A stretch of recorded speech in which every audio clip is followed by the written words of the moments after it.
Welcome to Miss Rowe Classroom. Today, we'll be discussing the play The Book That Saved the Earth by Claire Boyko. Please leave a like, subscribe, and share the video.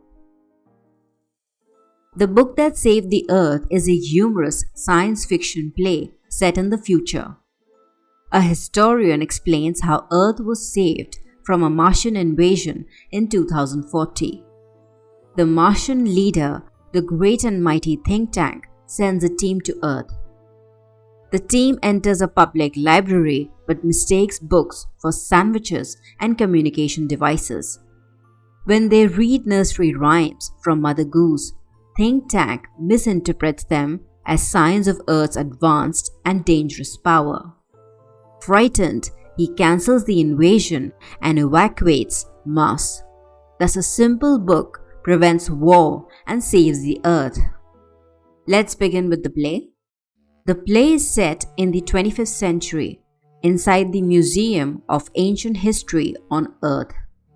A historian welcomes the audience and introduces the 20th century as the era of the book.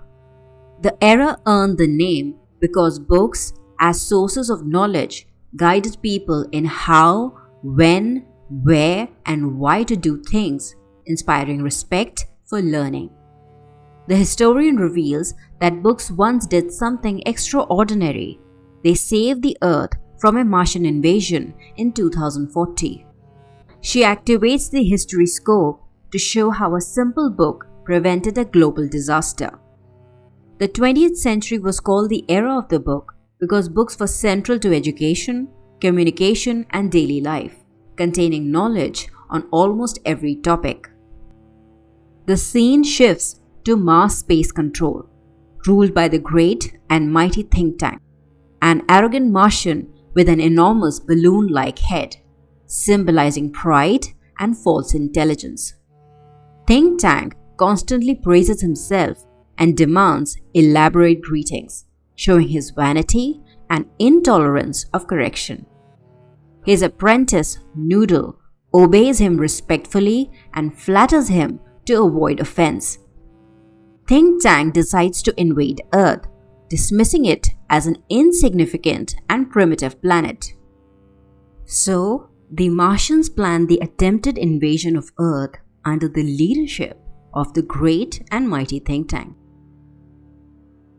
A Martian crew, Captain Omega, Lieutenant or Lieutenant Iota, and Sergeant Oop lands on Earth. They enter the Centerville Public Library but fail to recognize it. Iota counts thousands of books and assumes it is a storage barn. Oop mistakes books for hats and guesses the place could be a haberdashery. Their confusion highlights the Martians' complete ignorance of Earth's culture. Think Tank observes the objects through a monitor and confidently declares them to be sandwiches, assuming Earthlings eat constantly. He orders the crew to eat one to confirm his theory.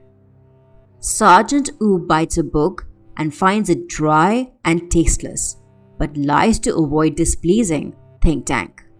Noodle cautiously mentions that Earthlings do not eat these sandwiches but use them for communication.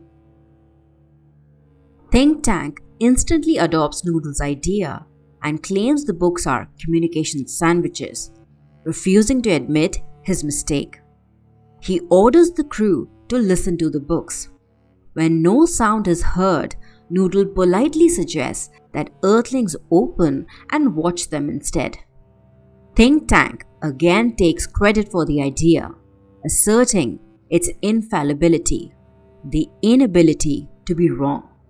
Again, to highlight, Think Tank guesses that books are sandwiches, communication devices, tools for listening and watching, showing his repeated misinterpretations. Noodle corrects Think Tank by presenting suggestions humbly, pretending they are vague memories, allowing Think Tank to believe the ideas are his own. The crew opens a large, colorful book, Mother Goose. They find pictures and printed words which Think Tank believes to be a secret code. Vitamins are used to increase intelligence, after which the crew begins reading nursery rhymes aloud. Rhymes like Mistress Mary, Hey Diddle Diddle, and Humpty Dumpty are read. Think Tank takes the rhymes literally and seriously, believing earthlings can grow silver and shells. Animals can perform music and space travel. Cows can jump over the moon. Earth has powerful military and agricultural technology. The comic misinterpretation of nursery rhymes adds humor and shows how misreading can lead to exaggerated fears and mistaken beliefs. The harmless rhymes appear to him as evidence of Earth's advanced and dangerous civilization. From here, we gather that Think Tank misinterprets nursery rhymes as threats by reading them literally and viewing poetic imagination as scientific or military achievement. When Humpty Dumpty's illustration resembles Think Tank, he panics. He believes Earthlings know about him and plan to destroy Mars. In fear, he orders immediate evacuation of Mars, cancellation of the invasion, and escape to Alpha Centauri. The Martians hurriedly erase all evidence of their visit and flee. The historian returns amused by the outcome. She explains that centuries later, Earth and Mars became friendly. Think Tank was replaced by Noodle, who turned out to be truly intelligent and wise. Earth taught Martians how to read, and libraries were established on Mars. However, the Martians still refused to read Mother Goose, the book that once terrified them. Let's move to the theme of the play. The central theme of the play is the power of knowledge and books. The play shows that books are not merely objects of entertainment, but sources of wisdom that can influence history and even prevent destruction. Through humor and comedy, the play emphasizes how critical thinking and careful interpretation of literature, like nursery rhymes, are essential to prevent misunderstandings and danger, highlighting the value of education and analytical skills in life.